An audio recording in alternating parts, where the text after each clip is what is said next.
It has been 7 months since I was first started on IV nutrition called TPN.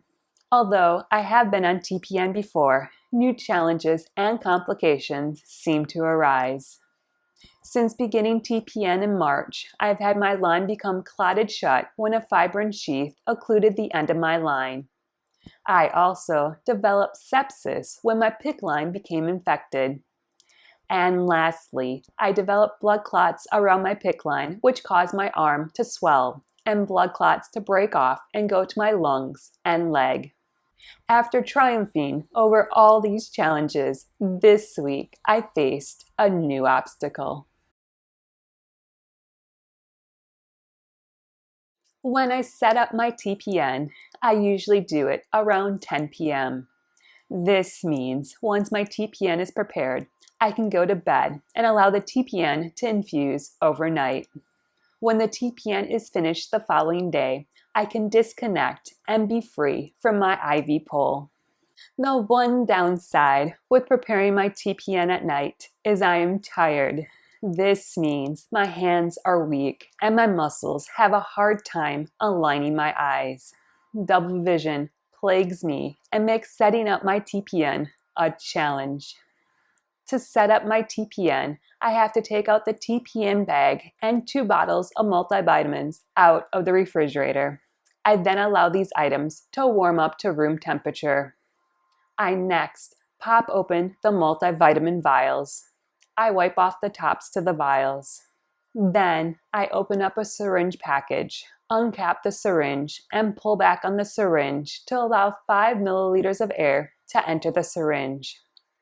I infuse the air into one of the vials. I then pull back on the syringe and extract 5 milliliters of multivitamin.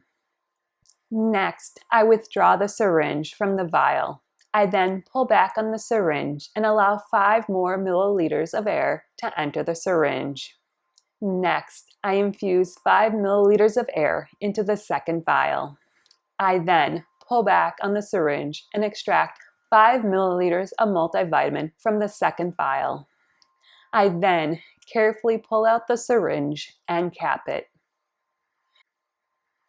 As you can see, all this activity really taxes and challenges my muscles to coordinate together. Last night, after doing all this preparing, I praise God everything went well. I always feel as though getting the multivitamin out of the vials is the hardest part of my TPN. The only thing I had left to do is insert the syringe into the TPN bag and infuse the multivitamin into the TPN bag. Then I have to prime the tubing and set up the TPN pump. This last part is always a piece of cake. Well, it is easy until you mess it up. As I was getting ready to infuse the multivitamin into my TPN bag, I took off the cap to the syringe. I felt the syringe needle move just a tiny bit. I thought I should probably tighten the syringe needle, but that meant I would have to recap the needle. I was tired and did not want to have to try to coordinate my hands and eyes getting a tiny cap over a sharp needle. Instead, I inserted the needle into the TPN bag. As I infused the multivitamin into the TPN bag, multivitamin started squirting out of the syringe. Normally, I would have stopped at this point, taken the needle out, capped the needle, and tightened the needle. Then I would have resumed infusing the TPN bag with the multivitamin. However, since it was late at night, my brain was slow to pick up on the fact that bright orange multivitamin was squirting out of my syringe and onto my bedding and pants. A side note, the multivitamin contains riboflavin. Riboflavin is a bright orange yellow color. It stains anything it touches. So my bedding and pants were now stained bright orange. As soon as the multivitamin was infused into the TPN bag, I withdrew the syringe and discarded it. I then frantically moved everything off my bed. Next, I took off my pants.